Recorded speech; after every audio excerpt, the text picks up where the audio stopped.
Halo teman-teman, selamat datang di channel Wiraso Toko Sembako. Assalamualaikum buat kalian semua. Hari ini saya akan men-share tentang modal buka usaha sembako ini. Jadi ikutin terus ya teman-teman.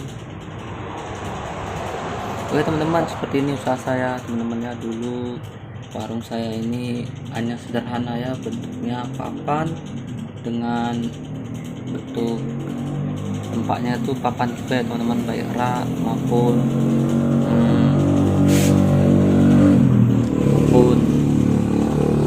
bangunannya itu berbentuk papan ya teman-teman. Tapi alhamdulillah ya teman-teman, seiring berjalannya waktu dengan kesabaran dan kerja keras dan doa juga ya teman-teman, sehingga bisa menjadi ruko seperti ini ya teman-teman. Jadi buat kalian yang ingin berusaha, jangan berkecil hati ya, walaupun modal kalian yang miliki itu sangat sedikit. Seperti saya dahulu, saya membuka usaha toko sembako tuh dengan modal 80 juta ya teman-teman. 80 juta itu kalau di sini sangat kecil ya teman-teman, ditambah lagi persaingan di sini sangatlah berat, yaitu ada yang grosiran yang besar dan juga toko-toko yang kelontongan, baik toko, warung, dan juga toko-toko yang agak modern ya teman-teman. Itu sangat berat sekali di tahun pertama dalam bersaing. Tapi teman-teman, jika kalian tetap bekerja keras, buka di awal, tutup di akhir, dan menjual produk-produk yang lengkap serta yang diminati konsumen, pasti ya teman-teman kalian akan mengalami kemajuan. Dan juga teman-teman jangan hidup boros-boros ya, baik yang suka konsumtif mau belanja-belanja untuk keperluan pribadi itu ditahan dulu teman-teman, karena kita ini harus berkembang ya di tahun-tahun pertama supaya kok kita ini mengalami kemajuan seperti itu ya teman-teman.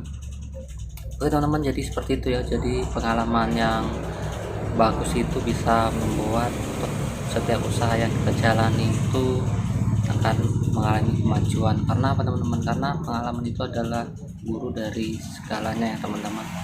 Jadi kalau kalian punya pengalaman, kalian berusaha di bidang pengalaman yang kalian alami itu, maka kemungkinan untuk maju usahanya itu di atas 90% ya teman-teman. Karena tidak ada orang yang gagal kalau dia pengalaman, teman-teman pasti akan maju sekalian, kecuali kalau dia bisa berlanjut ke jalan yang tidak benar ya teman-teman, seperti main judi, bermain perempuan, dan juga yang suka mau mabuk ya teman-teman. Itu pasti usahanya akan bangkrut ya teman-teman. Jadi hindari hal-hal yang negatif dulu teman-teman, karena nantinya teman-teman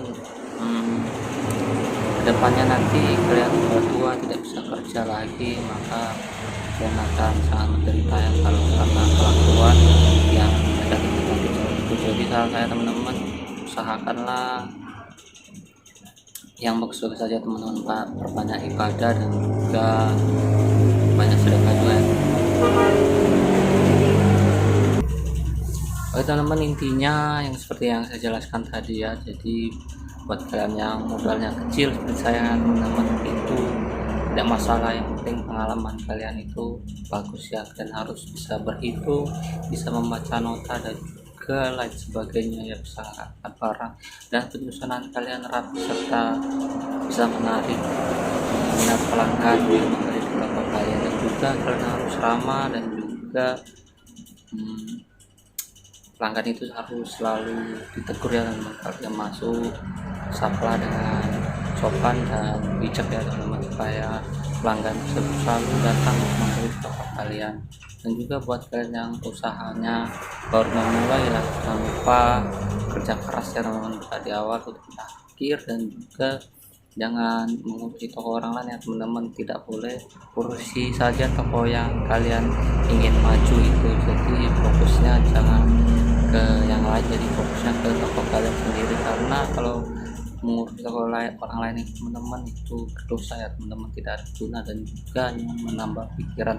Tapi kalau kalian fokus dengan toko kalian, kalian mengerjakan toko kalian dengan baik dan benar, insya Allah ya teman-teman, pasti tokonya akan maju. Jadi saran saya teman-teman, jangan saling iri lah teman-teman ya. Jadi bagus-bagus saja, walaupun tetap bersaing. Seperti saya teman-teman, saya punya teman juga walaupun sudah di atas saya umurnya teman-teman, bahkan ada yang di bawah saya juga, itu akur-akur saja ya teman-teman. Malah kami sering sharing atau ketemu di tempat-tempat makan ya teman-teman. Jadi tiap malam itu saya nongkrong di warung makan tuh melepas kepenatan dalam berjualan ya teman-teman. Jadi kami sering ketemu dan saling teguran ya teman-teman, tidak ada yang ya selek-selek gitu, nggak ada ya teman. Jadi bisa sharing dan juga ya bercanda dulu ya teman. Jadi saran saya teman-teman, buat kalian yang usahanya dengan modal yang kecil, tetap semangat ya teman-teman. Jangan lupa berdoa,